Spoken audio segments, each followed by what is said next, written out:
ओम शांति। हम सभी सत बाप के, सत टीचर के और सत गुरु के बच्चे कहो या स्टूडेंट कहो या फॉलो करने वाले, सतगुरु के श्रीमत पर चलने वाले, तो नाम ही है सत गुरु, सत टीचर। तो सत का अर्थ ही है ट्रुथ। और बाबा कहते भी हैं कि अपने इस ब्राह्मण जीवन में जो बाप के समीप लाते हैं या बाप के समान बनाते हैं, वो सत्यता की शक्ति है। तो सत्यता की शक्ति यही इस ब्राह्मण जीवन में, चाहे स्वोन्नति के लिए चाहे सेवा के लिए, दोनों ही बातों में सत्यता है तो सफलता है। अगर जरा भी असत्य मिक्स होता है तो सफलता में भी अंतर पड़ जाता है। और सबसे बड़े से बड़ी सत्यता या सत्य आज के मुरली में था कि आज मनुष्य कितने भी सच्चे हो, लेकिन जो पहला सत्य है उसको ही भूले हुए। तो सबसे पहला सत्य है कि मैं आत्मा हूं। अगर अपने को आत्मा के बजाय शरीर समझते हैं तो ये सत्य हुआ है? वो सत्य है? झूठ हुआ ना ये तो सबसे बड़ा सत्य जो मनुष्य भूले हुए है कि मैं कौन हूं, उस सत्य को ही नहीं जानते। और हमने इस सत्य को जान लिया, और जब इस सत्य स्मृति में रहते हैं कि मैं आत्मा हूं, शरीर नहीं हूं, तो आत्मक स्थिति में जो भी हम संकल्प करेंगे, बोलेंगे, कर्म करेंगे, उसमें असत्य हो ही नहीं सकता। जब बॉडी कॉन्शियस में आते हैं तो बॉडी कॉन्शियसनेस है ही असत्य, क्योंकि वो मैं नहीं हूं। बॉडी तो मेरी है, मैं नहीं हूं। तो बॉडी कॉन्शियसनेस ये स्थिति ही असत्य है। तो नेचुरल है, जब फाउंडेशन अगर कच्चा होता है तो बिल्डिंग का क्या हाल होता है। इसीलिए कैरेक्टर बिल्डिंग कहते हैं। चरित्र से जीवन की बिल्डिंग बनती है। अगर चरित्र नहीं तो कुछ भी नहीं। तो सत्यता का आधार जो है वो है सोल कॉन्शियसनेस।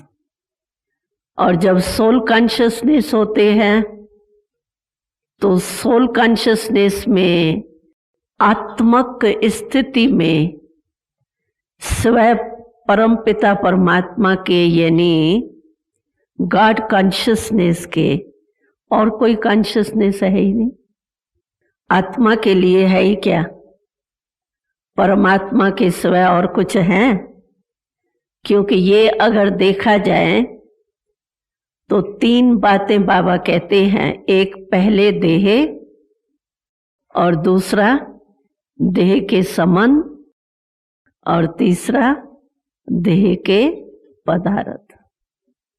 ये तीन ही बातें गिराती हैं और कुछ भी नहीं हो। तीनों में से अगर एक भी हो ना, कईयों को ऐसे होता है कि देह के संबंध में ममता नहीं रहती है, मोह नहीं रहता है, न्यारे रहते हैं।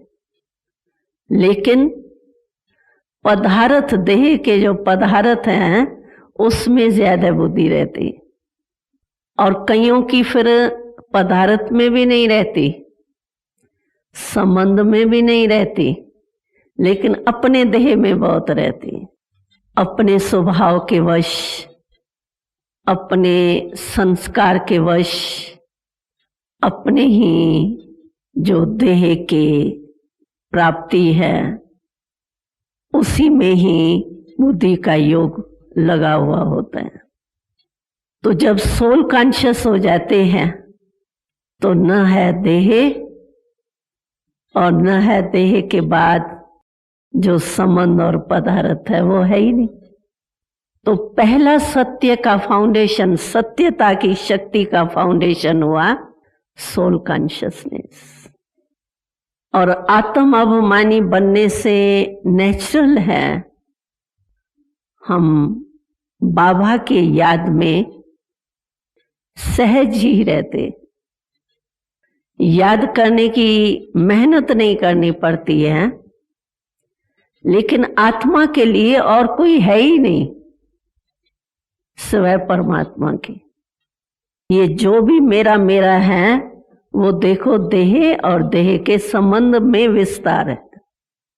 अगर आत्मा रूप में स्थित हो जाते हैं तो सारे ही खत्म हो जाते हैं, एक ही बाबा रह जाते।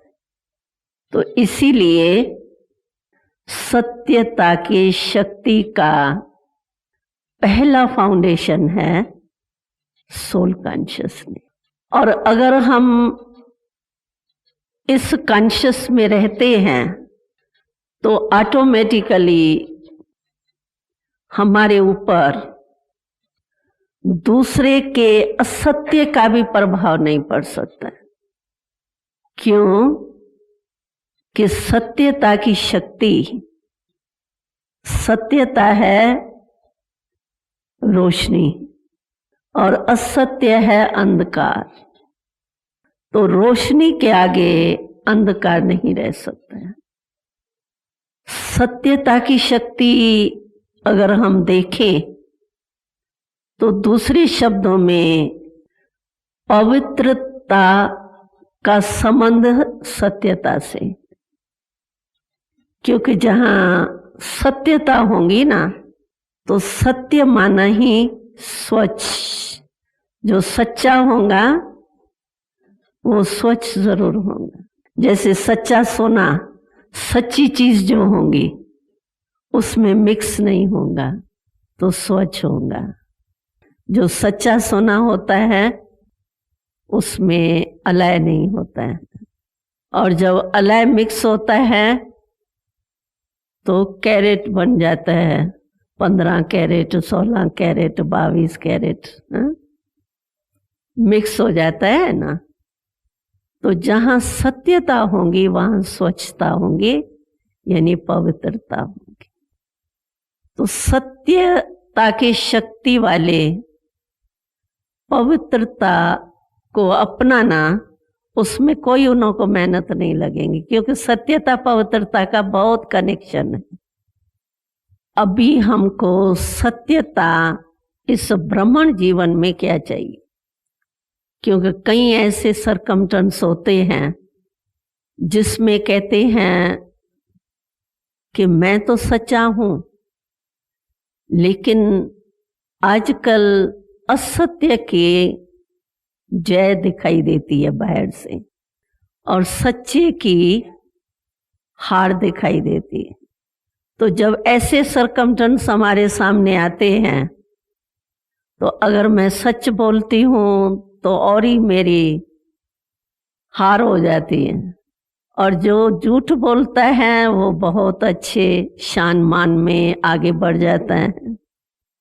जैसे दुनिया वाले भी कहते हैं कि जो सत्य परमात्मा के तरफ जाते हैं वो तो धक्के खाते रहते हैं, और जो झूठ बोलते हैं वो तो बड़े बड़े अच्छे सुख के साधनों में, झूलों में झूल रहे हैं, तो ये क्यों? झूठ और फिर झूले में झूल रहे हैं, और सच्चे जो हैं वो भटक रहे हैं, मेहनत कर रहे हैं। तो उसका कारण क्या? ये कभी सीन देख करके आता है कि चलो थोड़ा मैंने भी थोड़ा सा झूठ बोल दिया ऐसे कारण से, अंदर तो नहीं लेकिन बाहर से थोड़ा सा ऐसा ऐसा करके बोल दिया, तो क्या हर्ज है? लेकिन वास्तव में देखा जाए कि आजकल झूठ की विजय क्यों है, कारण क्या? क्योंकि आजकल राज जो है वो झूठ का है, सच का राज है क्या? आप देखो, ऊपर से लेकर के देखो ढांचा कलयुग का, तो सच पर है या झूठ पर है? ऊपर से जो नेता कहलाते हैं उसमें सत्यता है, तो यथा राजा तथा प्रजा।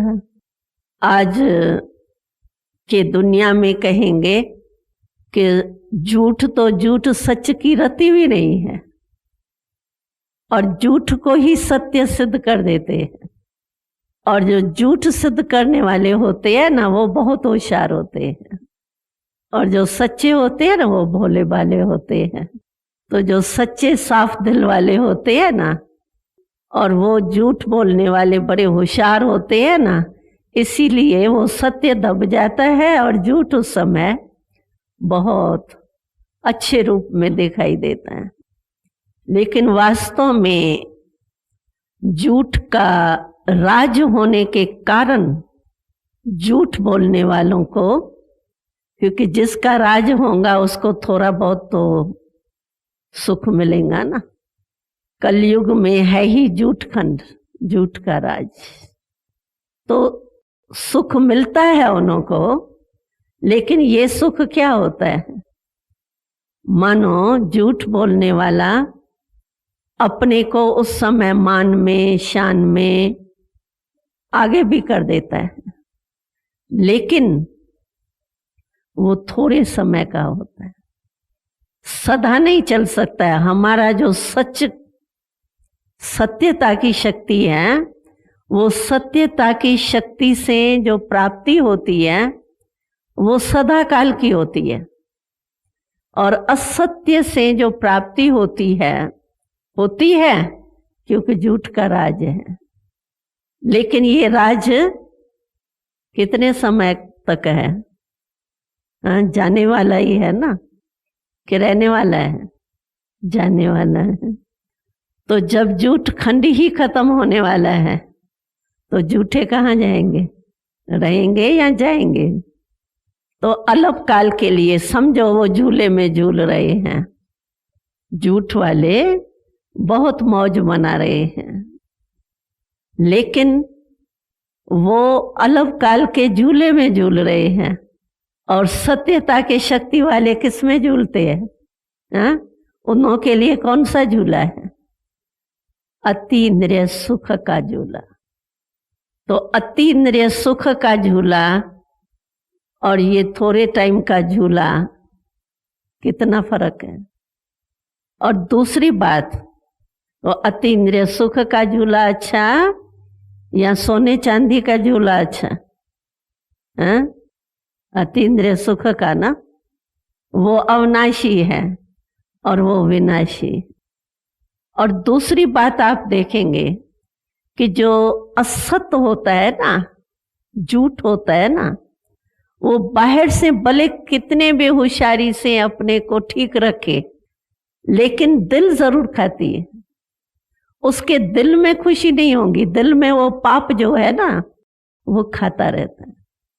और जो सच्चा होगा उसकी दिल में खुशी होगी। बाहर से भले वो बेचारा भोला बाला होने के कारण दब भी जाए, लेकिन अंदर उनके निश्चिंत तो होगा ना, क्योंकि झूठ तो पाप है ना, और सत्य जो है वो पुण्य है, वो सुकर्म है, वो विक्रम। तो विक्रम का दंड धर्मराजपुरी में मिलेगा, वो तो पीछे मिलेगा। लेकिन वर्तमान उस समय भी मिलता है। जो झूठ बोलने वाला है ना, उसका उस समय तो वो जोश में होता है ना, होश नहीं होता है। उस समय वो बहुत अपने को बाहर रीति से ऐसा ही बनाएगा जैसे सचमुच है, जीवन तो इसी की है। लेकिन जब होश आ जाता है, जोश समाप्त हो जाता है और अपने समझ में आ जाता है, तो फिर दिल जरूर खाती। झूठ वाला चाहे कुछ आत्माओं के आगे मान शान में आ भी जाता है, कितना अच्छा है, कितना होशियार है, हाँ? उसके लिए मान भी मिल जाता है, उसको शान भी मिल जाता है। लेकिन वो आत्माओं द्वारा मान शान मिल सकता है, परमात्मा द्वारा मिलेगा तो सच्चा जो होगा उसको आत्माओं द्वारा नहीं, लेकिन परमात्मा द्वारा तो सदा के काल के लिए मान और शान मिलता है। परमात्मा के दिल पर उसकी पोजीशन है, आत्माओं के दिल पर चाहे उसकी पोजीशन कैसी भी हो, लेकिन परमात्मा सत्य है। इसलिए कहते ही है गॉड इज ट्रूथ या ट्रूथ इज गॉड। परमात्मा ही सत्य है, सत्य ही परमात्मा। इसीलिए महिमा भी कहते हैं सत्यम शिवम सुंदर, सत्य ही परमात्मा। तो जो सत्यता में रहता है वो किसका प्यारा होगा? सत्य का ना, परमात्मा का ना। तो बाहर रीति से जब हमारे सामने कोई सरकमटेंस आता है तो उस समय थोड़ा सा लगता है कि ये झूठ की तो विजय हो गई, सच की तो हार दिखाई दे रही है। लेकिन आत्माओं के आगे भले हार दिखाई भी दे थोड़े समय के लिए, लेकिन परमात्मा के दिल पर विजय है या हार? परमात्मा के दिल के ऊपर तो जीत प्राप्त कर ली ना। और आखिर भी सहारा हमारा कौन? परमात्मा है ना। और जब झूठ बोलता है कोई, तो एक झूठ को सिद्ध करने के लिए उनको कितने झूठ बोलने पड़ते हैं। कहावत भी है कि एक झूठ को सिद्ध करने के लिए 100 झूठ बोलने पड़ते हैं। और जिस समय वो झूठ बोलता है उस समय उसकी बुद्धि सत परमात्मा से जुटी हुई होगी, तो बुद्धि का किनारा हो जाता है सत परमात्मा के साथ, बाबा के साथ। तो जब परमात्मा सत्य यानी शिव बाबा जो सत्य है, सत्य बाप से उनके बुद्धि का किनारा हो जाता है, तो सहारा छूट गया। यहां होगा किनारा, यहां होगा सहारा। तो झूठ बोलने वाले का परमात्मा यानी शिव बाबा के साथ किनारा हो जाता, सहारा छूट जाता। तो जब किसका सहारा छूट जाता है तो उसकी हालत क्या होती है? क्या होंगी? कोई सहारा पकड़ा है आपने और वो छूट जाए तो क्या हालत होंगी? गिरेंगे ना, चोट लगेंगी ना। तो जब झूठ कोई बोलता है या झूठ का सहारा लेता है, तो आप सोचो कि सत्य परमात्मा से जब किनारा हो गया, सहारा छूट गया, तो कहां तक वो टिकेगा? फाउंडेशन खत्म हो गया ना। तो फाउंडेशन जब खत्म हो जाता है, कमजोर हो जाता है, तो उसकी हालत क्या होगी? हिलेगा ना। तो सत्यता वाले को ये फख्र होना चाहिए, घबराना नहीं चाहिए, क्योंकि हर एक के सामने ये परिस्थितियां आती है।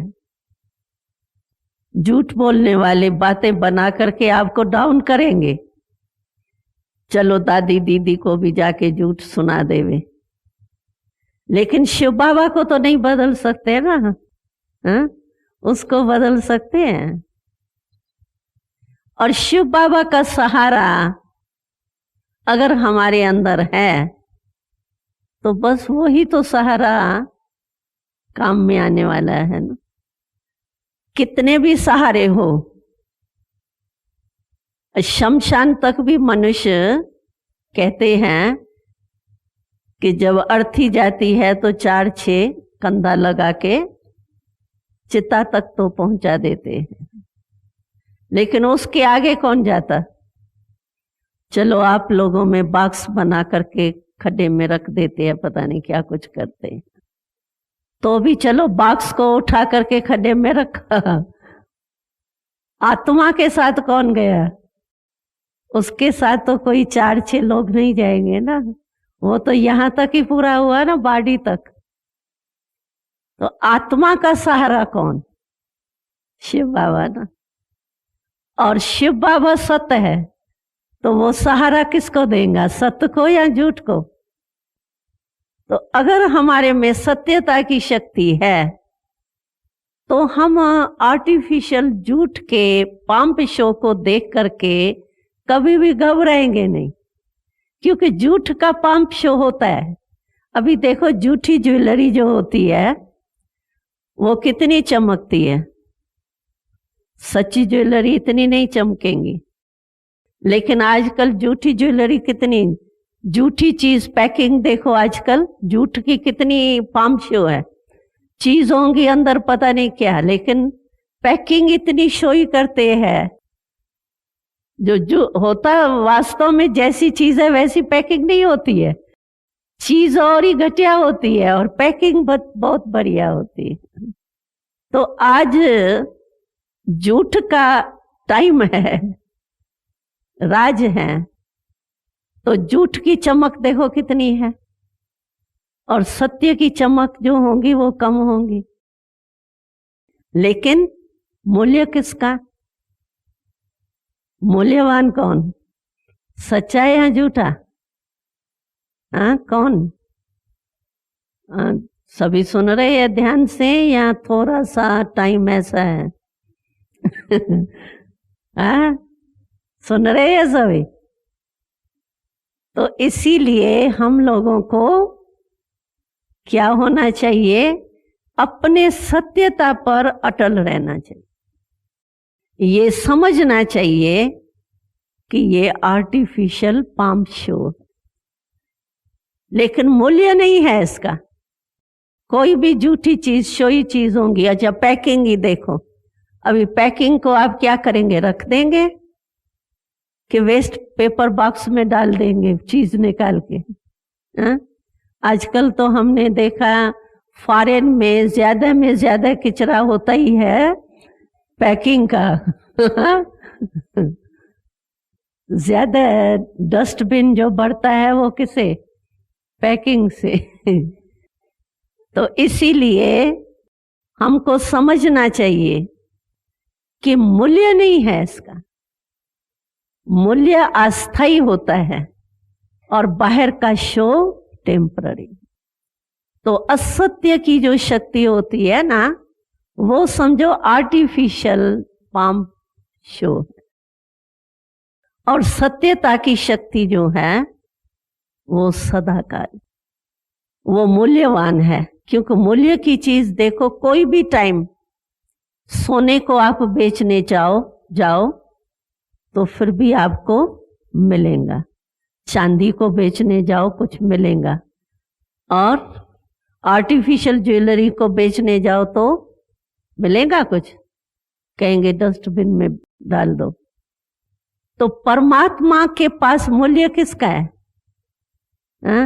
सत्य का।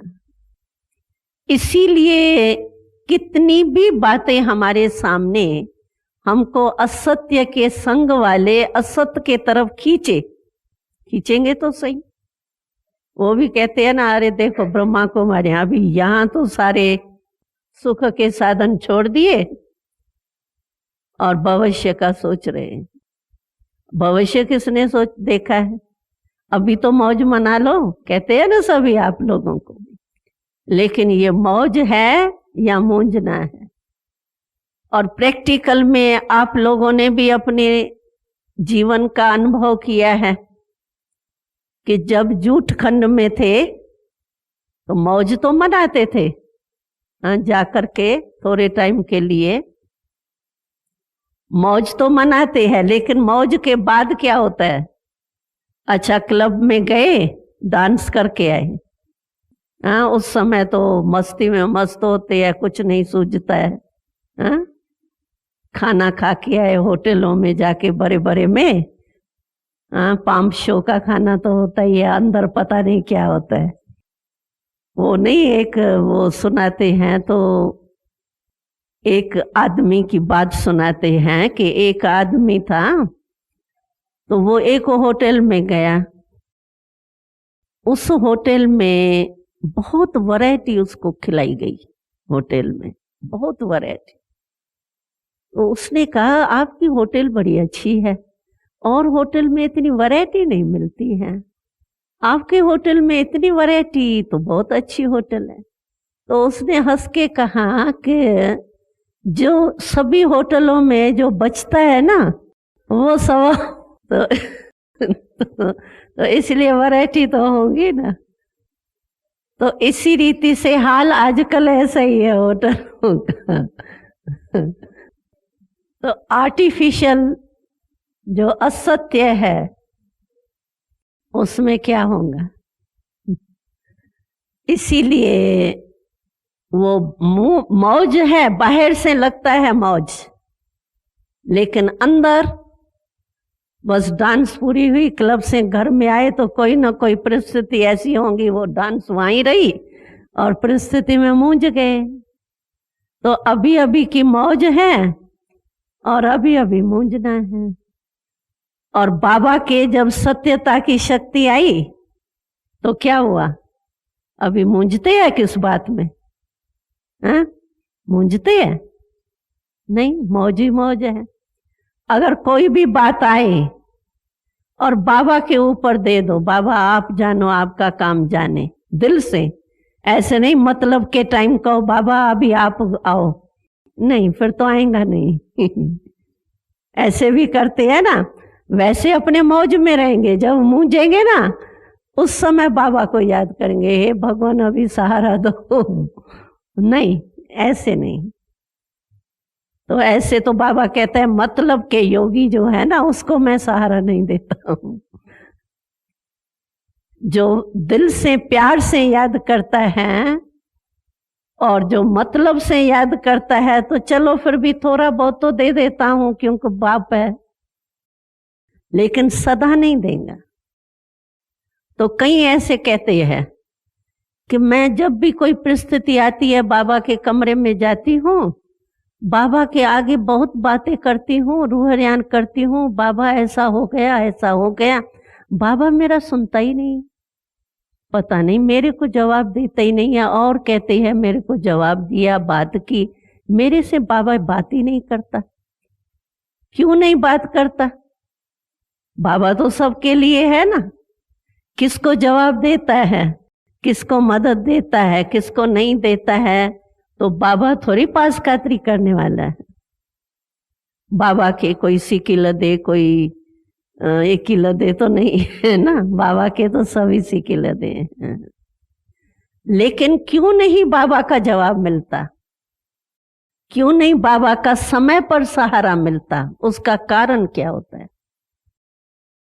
क्योंकि अगर बीच में थोड़ा भी स्वार्थ होता है ना, स्वार्थ से बाबा को याद किया, मदद चाहिए और मदद चाहिए, स्वार्थ के रीति से बाबा को सहारा मांगा तो बाबा नहीं देगा।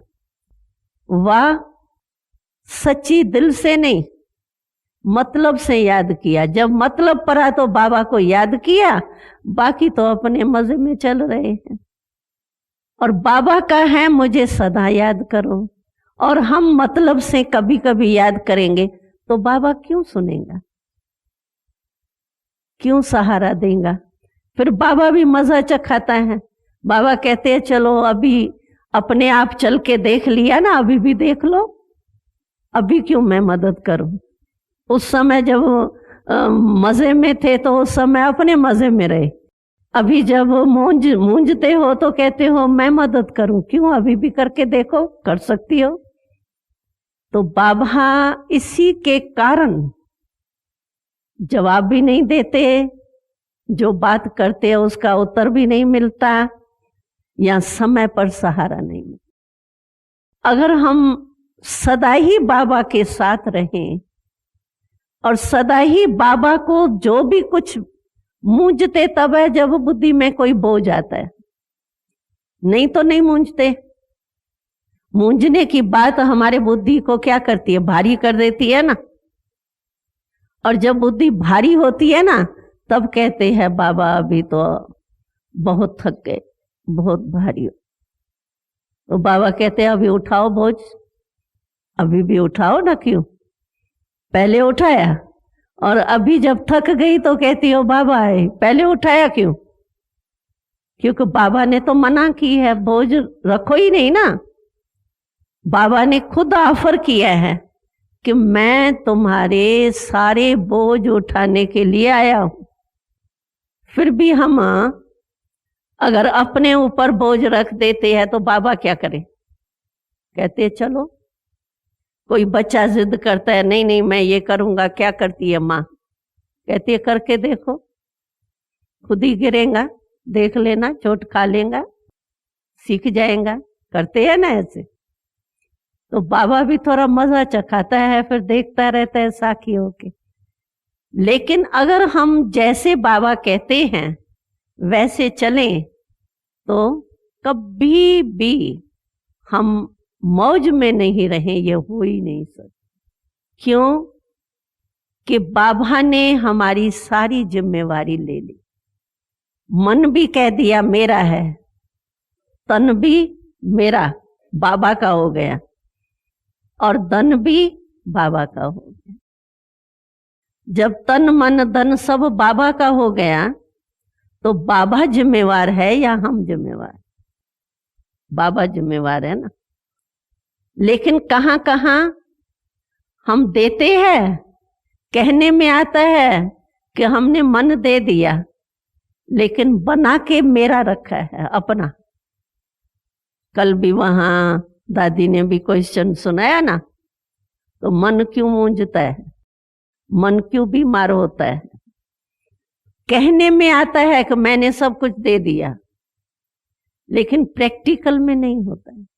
इसीलिए देखो कभी भी कोई अवस्था नीचे ऊपर होती है ना, तो आप देखो भाषा क्या निकलती है, कहती है दादी आज हमारा मन जो है ना, मेरा मन कहेंगे, हमारा मन, मेरा मन जो है ना वो बहुत उदास है। नहीं कहेंगे बाबा का मन, मेरा मन, मेरा मन, आज मेरी अवस्था ठीक नहीं है, आज मेरी खुशी गुम हो गई है। अरे मेरा मेरा आया कहां से? मेरापन आता है ना तो मौज होती। अगर बाबा के हवाले हमने कर दिया तो बाबा जिम्मेवार नहीं हो, ये हो ही नहीं सकता। कभी भी देखो होपलेस केस तो आखिर कहां जाते हैं? कोई भी होपलेस केस होगा, कितना भी होशियार कोई अपने वर्ग में हो, लेकिन जब होपलेस केस होता है तो सब अपने को छोड़ देते हैं, कहते हैं हमारे से नहीं हो सकता, इतना ही हमारे से होगा, अभी परमात्मा को याद करो। तो होपलेस केस में होप देने वाला आखिरी कौन? बाबा। अगर बाबा के हवाले हमने सचमुच कर लिया तो कभी भी हम मौज में नहीं रहे, मूंझे, ये हो ही नहीं सकता। हो सकता है? तो सत्यता की शक्ति यानी शिव बाबा की शक्ति, सत्यता की शक्ति है ही गॉड इज ट्रुथ। इसीलिए बाबा कहते हैं सिर्फ टीचर नहीं कहो। हम लिखते हैं ना तो सिर्फ टीचर तो कॉमन है ना, लेकिन ये सत्य टीचर है, सत्य शिक्षक, सत्य गुरु है। गुरु बहुत है, सत्य गुरु एक ही। तो इसीलिए सत्यता की शक्ति बहुत बड़ी, असत्य उसको हिला नहीं सकता, लेकिन थोड़े टाइम के लिए असत्य वाला पाम्प शो में आता जरूर। उसको देख करके हमको घबराना नहीं चाहिए। क्या करें, समय ऐसा था ना, बात ही ऐसी थी ना, इसलिए मैंने भी हाँ कर ली थोड़ी, मैं भी मिक्स हो गई, थोड़ी मिल गई उससे। आखिर कहाँ तक सत्य सहन करूं, ऐसे आते हैं भाव सामने। लेकिन हमको ये स्मृति में रखना चाहिए कि ये अल्पकाल का है और सत्यता की शक्ति जो है वो सदा काल की। तो जो सदा काल की शक्ति है वो भरी या अल्पकाल की शक्ति भरी? सदा काल की चाहिए ना। और कभी भी कोई चाहता है चलो थोड़े टाइम के लिए मेरा मान शान हो जाए, नाम हो जाए, फिर भले दूसरे का होवे, कोई चाहेगा? जिसका एक बारी नाम हो गया वो कहेगा मेरे नाम में कोई कमी नहीं आ। किसी ने थोड़ा सुख का अनुभव साधन का कर लिया, वो छोड़ने के लिए तैयार कभी नहीं होगा, समझेगा सदा ही। किसी से भी पूछो सदा काल का सुख चाहिए या थोड़े टाइम का, कोई कहेगा थोड़े टाइम का चाहिए, सदा का ही चाहते हैं ना। तो अविनाशी शक्ति सत्यता की है और असत्यता की शक्ति विनाशी। विनाशी चीज के पीछे दौड़ने वाला जो है वो थोड़े टाइम के लिए तो वो खुश होगा, लेकिन मन से नहीं। बाहर से हो सकता है, मन से, अंदर से नहीं। तो हमको तो अंदर का चाहिए ना। और सत्यता की शक्ति में पवित्रता पहली बात। जो सच्चा होगा ना वो अपने मुख से एक बोल भी ऐसे मिक्स बोलेगा ना, उसका मन खाएगा। चाहे वो ऐसा बुरा शब्द नहीं भी बोले, लेकिन व्यर्थ बोल लिया जो जरूरी नहीं है, उसके बजाय थोड़ा और अच्छा हो सकता है, तो उसका मन जरूर खाएगा कि ऐसे न बोलती ना, मैं ऐसे बोलती तो अच्छा। और झूठ वाले को तो कोई पता ही नहीं, वो तो बेचारा है ही बेहोश, तो उसको तो पता नहीं पड़ेगा, उसका मन नहीं खाएगा। लेकिन सत्यता की शक्ति वाले का मन खाता है।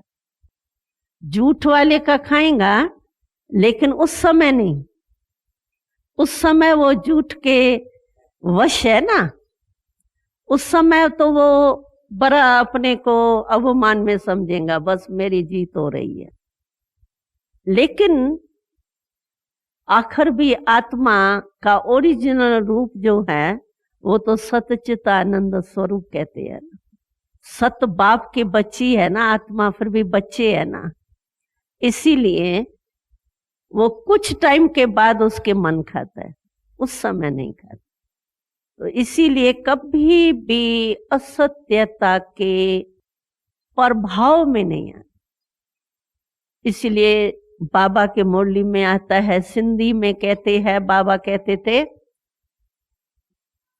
सुना रहे थे कि बाबा के मुरली में आता है, सिंधी भाषा में बाबा सुनाते थे, तो सच तो बीठो नच, अर्थात जो सत्य वाला होता है वो सदा खुशी में नाचता रहता, क्योंकि सच्चे की मन नहीं खाएगा ना।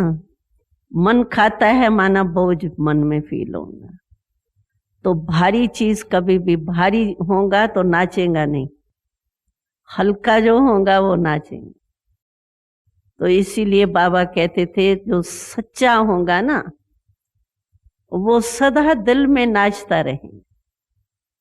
अगर हमको सत्य की शक्ति की पता है, महत्व का पता है, तो अगर सत्यता की शक्ति का महत्व नहीं है, झूठ को देख करके मैं भी ऐसे घबरा रही हूँ कि मैं भी झूठी बन जाऊं तो शायद मुझे भी कुछ मौज मिल जाए, तो नहीं। तो सच्ची दिल वाले को ये वरदान है, सत्यता वाले को ये वरदान है कि सदा साहेब यानी शिव बाबा उसके ऊपर राजी रहे। और जब शिव बाबा राजी है तो दूसरे क्या करेंगे हमको? पहले तो वो राजी होना चाहिए ना। तो सच्ची दिल जो भी कदम उठाए, संकल्प भी सत्य हो, व्यर्थ भी सत्यता नहीं है।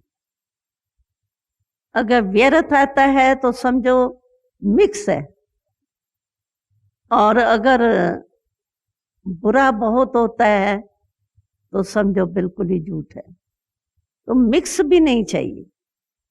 बाबा के आगे अंदर एक समझो, अंदर हमारा कुछ नहीं हो, बाहर से हम अपना शो करें, तो अंदर एक बाहर दूसरा, बाहर अपने को ऐसा सिद्ध करें हम जैसे बहुत योगी है और अंदर हमारा योग होवे ही नहीं, तो इसको कहा जाता है अंदर एक बाहर दूसरा। तो ये भी हमारा नहीं होना चाहिए। जो मैं हूं, जैसी हूं, वो शिव बाबा के आगे वैसे ही सत्य अपने को सिद्ध कर। या बाहर ब्राह्मण परिवार में भी जो हूं, जैसी हूं, वैसे ही चलूं, वो ठीक है। अगर अंदर एक बाहर दूसरा होता है तो उसको भी सत्यता नहीं कहा, उसको भी असत्यता कहा जाता। और उसमें सत्यता की शक्ति कभी नहीं आ सकती, क्योंकि अंदर असत्य भरा पड़ा है, झूठ है ना। अंदर एक बाहर दूसरा, तो अंदर क्या होगा? झूठ, बाहर से सत्य। तो इसीलिए बाबा कहते हैं सच्ची दिल पर साहेब राजी। अगर हम अपने धन का पोता मिल देते हैं, क्यों कि तन मन धन सब बाबा का मैंने कह दिया, दे दिया बाबा को।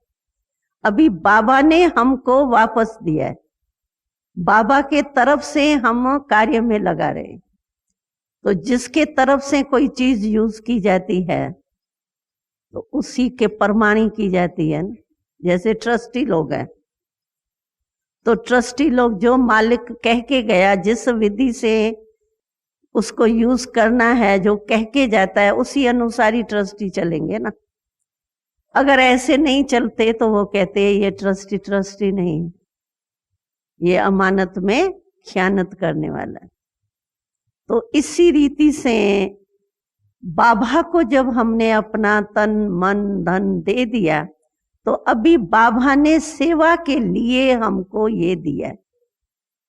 बाबा ने ऐसे नहीं दिया है तो तुम अलग काल के साधनों में मस्त हो करना मन को, नहीं। बाबा ने विश्व के सेवा के प्रति ये तन मन धन दिया।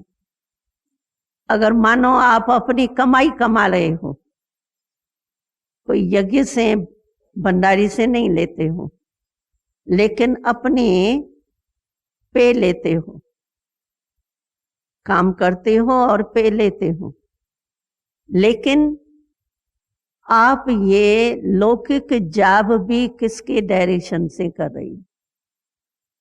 अपने मन से, कि बाबा के श्रीमत अनुसार कर रहे हो? कैसे करते हो? हाँ, श्रीमत के आधार से या मन मत से? श्रीमत से ना। तो जब उनके डायरेक्शन से आप काम कर रहे हो तो वो धन किसका हो गया? जिसके डायरेक्शन से कर रहे हो उसके डायरेक्शन से ही धन को भी यूज कर सकते हो। समझो खाना खाते हो आप तो कहेंगे मैं तो बाजार से खुद खरीद करके लाती हूँ, कोई सेंटर का थोड़े खाती हूँ। कोई भंडारी से पैसा निकले और उससे खरीद थोड़ी करती हूँ। अपनी मेहनत से बनाती हूँ, अपने कमाई के पैसे से बनाती हूँ। लेकिन वो अन्न आया किससे? उसी पैसे से आया ना। और वो पैसे का डायरेक्शन कमाने का आपको बाबा ने दिया, तो वो भी तो बाबा का ही हो गया ना। तो कभी भी ये नहीं कहो तो भाई हम कोई अपने कमाई का खाते हैं, हम ब्रह्मा भोजन ही खाते। चाहे अपने घर में बनाते हो, चाहे सेंटर पर खाते हो, चाहे मधुबन में खाते हो, लेकिन अपने घर में भी ब्रह्मा भोजन खाते हो। बाप दादा के डायरेक्शन पर चलते हो, तो ब्रह्मा बाबा ने आपको डायरेक्शन दिया, तो ब्रह्मा भोजन हो गया ना। तो हम खाते यही हमारी देखो लक है हमारा, जो हम खाना नहीं खाते, हम प्रसाद ही खाते हैं हमेशा। और प्रसाद का कितना महत्व होता है। तो हम लोग शिव बाबा का दिया हुआ खाते हैं, क्योंकि शिव बाबा के डायरेक्शन से कमाया, और उस कमाई से जो भी कोई चीज यूज करते हैं तो उसमें वो भर गया ना। प्रसाद भी कैसे बनता है, मूर्ति के आगे रखते हैं, बनाने वाले तो खुद ही होते हैं ना, लेकिन मूर्ति को स्वीकार कराते हैं, और मूर्ति के आगे स्वीकार हो जाता है, वो प्रसाद हो जाता है। और क्या होता है, हलवा तो वही होता है ना, बनाने वाले भी वही होते हैं, लेकिन वो हलवा प्रसाद क्यों हो गया? क्यों कि देवता के आगे या परमात्मा के आगे स्वीकार करा दिया, उसको अर्पण कर दिया, तो वो प्रसाद हो गया। और हम लोगों का तो नियम ही है, जब भी खाना बनाते हैं तो पहले क्या करते हैं, पहले भोग लगाते हैं ना बाबा को, कि नहीं जल्दी जल्दी में खा लेते हैं। हाँ?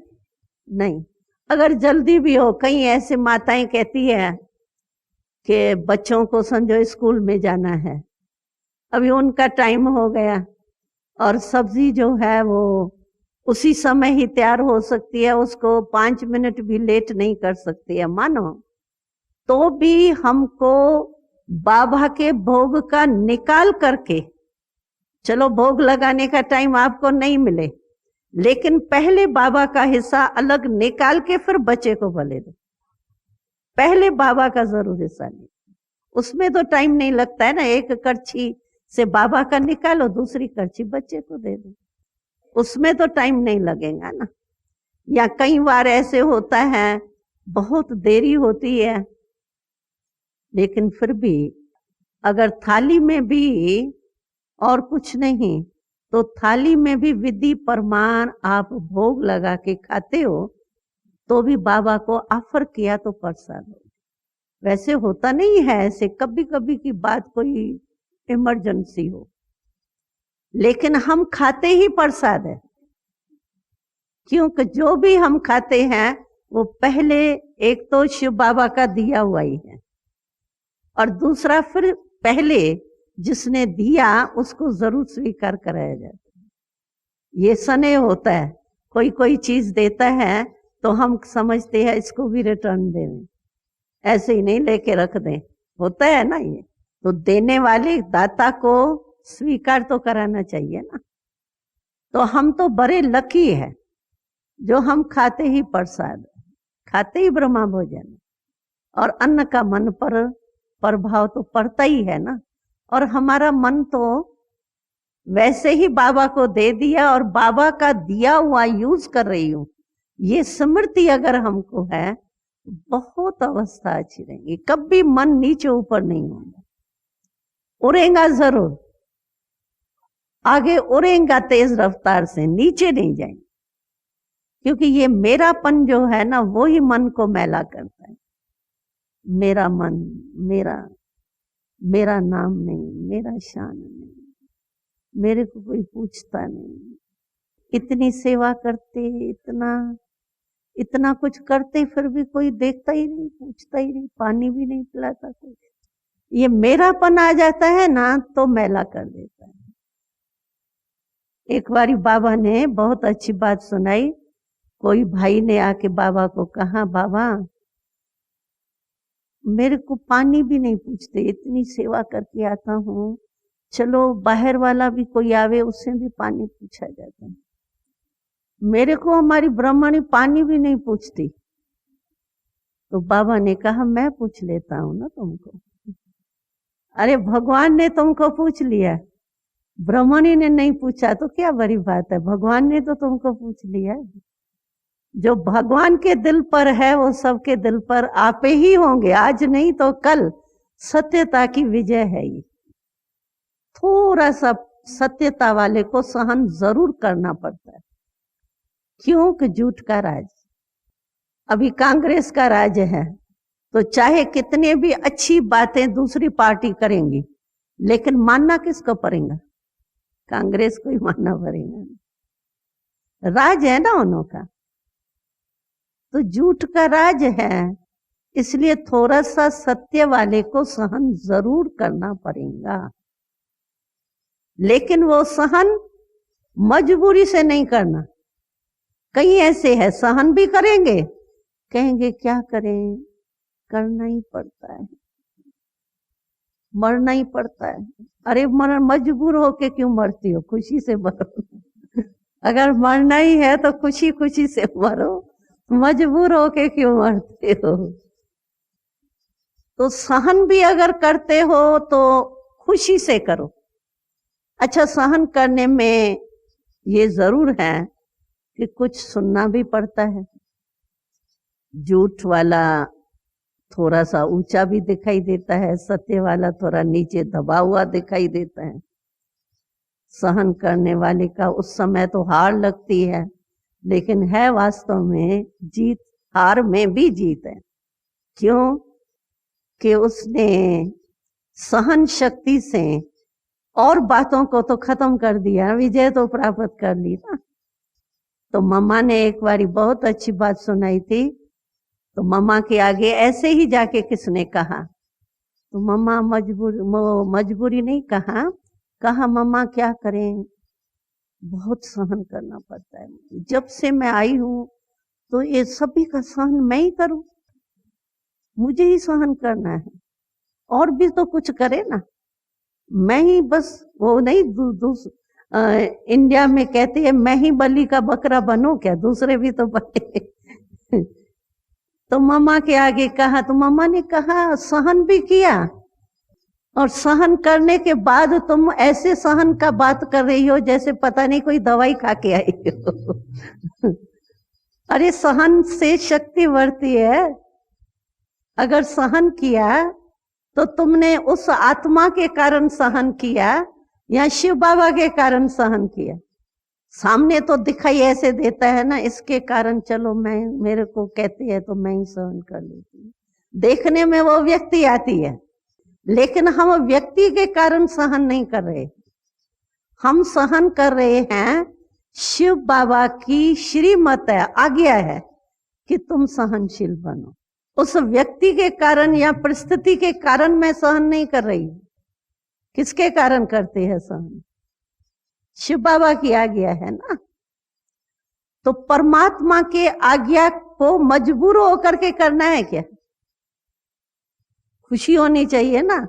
अगर कोई परमात्मा के आज्ञा को पालन करता है तो आज्ञा पालन करने की खुशी होनी चाहिए या मजबूरी होनी चाहिए? क्या होनी चाहिए? खुशी होनी चाहिए ना। तो सहन करो, लेकिन मजबूरी से करो, वो सहनशीलता नहीं है। वो तो ऐसे ही हुआ जैसे एक मन दूध हुआ था, लेकिन एक बूंद विष की मिला ली तो वो विष हो गया।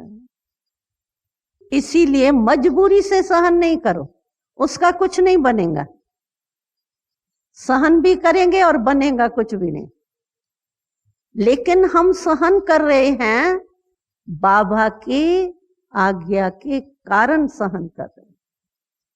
तो आज्ञाकारी बनने की, आज्ञाकारी को कितनी दुआएं मिलती है मन ही मन में। अगर कोई माँ बाप की, रवाजी माँ बाप की भी आज्ञा मानता है तो आज्ञाकारी के ऊपर कितनी दुआएं होती है माँ बाप की, बड़ों की।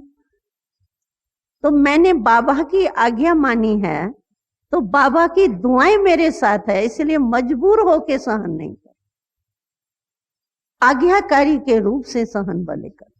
फिर आपको ये लगेगा नहीं 10 बारी मैंने सहन किया है, 10 बारी मैंने किया तो एक बारी तो वो भी करे ना।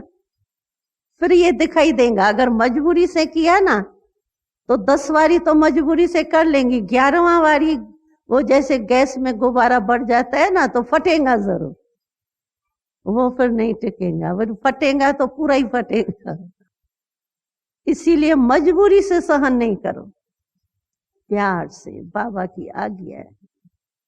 आज्ञाकारी को जो अंदर ही अंदर दुआएं मिलती है ना, वो कम नहीं होती है। हमने देखा है, अगर बाबा ने आज्ञा की, कोई छोटी से हम लोग तो बाबा के साथ रहे हैं ना, तो बाबा ने कोई छोटा सा स्थूल काम भी कहा, मेरा काम नहीं, ड्यूटी नहीं है, लेकिन बाबा ने मेरे को हुज्जत रख करके स्नेह से कोई स्थूल काम भी कहा और मैंने वो किया, बाबा की आज्ञा को पालन किया, तो उसी समय ही मन में खुशी होती है। और हमने देखा उसका रिटर्न बाबा से बहुत बहुत दुआएं मिली। चाहे आप स्थूल काम भी आज्ञाकारी बन करके करके देखो, बड़ों की आज्ञा है और बड़ों की आज्ञा को खुशी खुशी से आप करके देखो, उसी समय आपको प्रत्यक्ष फल मिलेगा।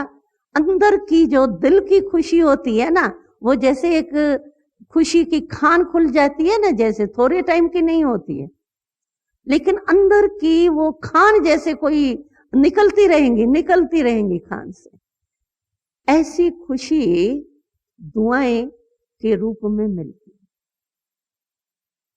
लेकिन उसको मिलेंगी जो मजबूर होके नहीं है। आज्ञाकारी बन के करो, वो उसको सहन कर रही हूं ये लगेगा ही नहीं, वो तो कहेंगे अरे जीत प्राप्त हो गई, बाबा की आज्ञा है सहनशील बनो, और मैंने बन के दिखाया, वाह विजयी बन गई। तो विजयी की खुशी होंगी ना उसको, मजबूरी तो नहीं होगी। लेकिन मेजॉरिटी देखा जाता है सहन भी करेंगे लेकिन मजबूरी से, उसका बनता कुछ नहीं। लेकिन अगर खुशी खुशी से करो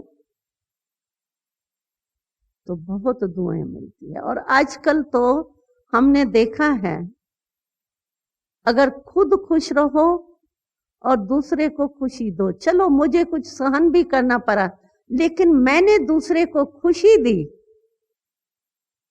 तो उसकी खुशी की दुआएं अपने पास जरूर पहुंचती। ये एक सूक्ष्म नियम है। दूसरे को खुशी देना माना अपने खुशी को बढ़ाना। खुशी को बढ़ाने की बाबा ने एक बारी क्वेश्चन पूछा था कि खुशी को बढ़ाने की विधि क्या है, तो बाबा ने कहा बांटना अर्थात बढ़ाना।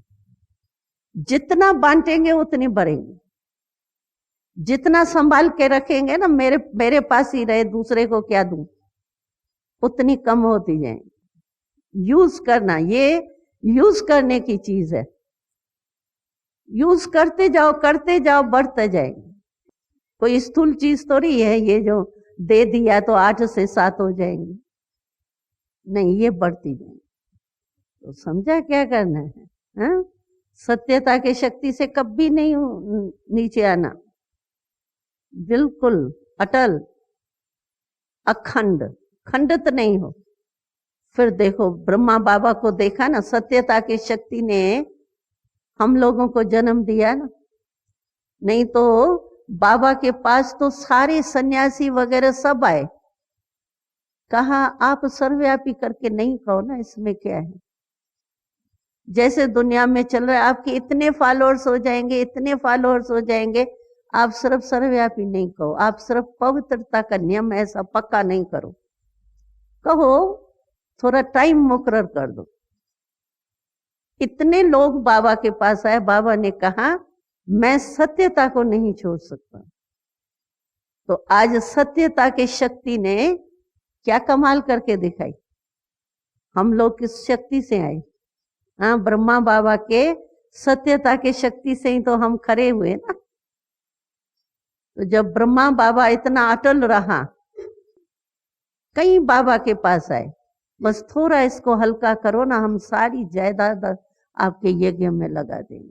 बाबा ने कहा ऐसा धन यज्ञ में लगना ही नहीं। दाल रोटी खाएंगे लेकिन आपका पैसा ऐसा यूज नहीं करेंगे।